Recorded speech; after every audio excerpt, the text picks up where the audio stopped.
भारताच्या मध्यभागी वसलेल्या धर्मपुरी या निद्रिस्त गावात रहिवाशांच्या मनात अस्वस्थतेची भावना पसरली. दुष्ट भूतांचा एक संघ, दुष्ट आत्मा, वेताळ यांच्या नेतृत्वाखाली सावलीतून बाहेर पडला. निष्पाप गावकऱ्यांना ताब्यात घेण्याचा प्रयत्न करीत होता. गडद जादू आणि द्वेषातून जन्मलेले भूते. गावावर भूते उतरल्याने निर्भय राजूच्या नेतृत्वाखाली रहिवाशांनी परत लढण्याचा निर्णय घेतला.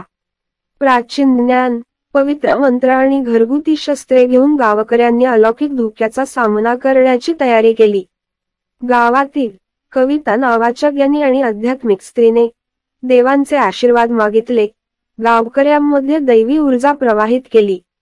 तीव्र निश्चयाने गावकऱ्यांनी भूतांचा सामना केला. त्यांच्या आवाजाने वाईट घटकांना दूर करण्यासाठी शक्तिशाली मंत्रांचा उच्चार केला. त्यांच्या प्रतिकारामुळे संतप्त झालेल्या वेतालने एक गडद वादळ बोलावले. लढाई सुरू असताना एक अनपेक्षित वळण उलगडले. वेताळ, सर्वात शक्तिशाली भूत, गावातील सर्वात शक्तिशाली बाई, कविताची मुलगी नलिनी हिने स्वतःला मोहित केले. तिचे शौर्य, दयाळूपणा आणि आध्यात्मिक सामर्थ्य भूताच्या विसरलेल्या मानवतेशी खोलवर प्रतिध्वनित होते. निष्ठा आणि प्रेम यांच्यात फाटलेला हेतू दुष्ट संघातून विचलित झाला. गावकऱ्यांना मदत करण्यासाठी त्याच्या शक्तींचा वापर करतो. त्यांनी मिळून उरलेल्या भूतांचा पराभव करून धर्मपुरीला अलौकिक पकडातून मुक्त केले.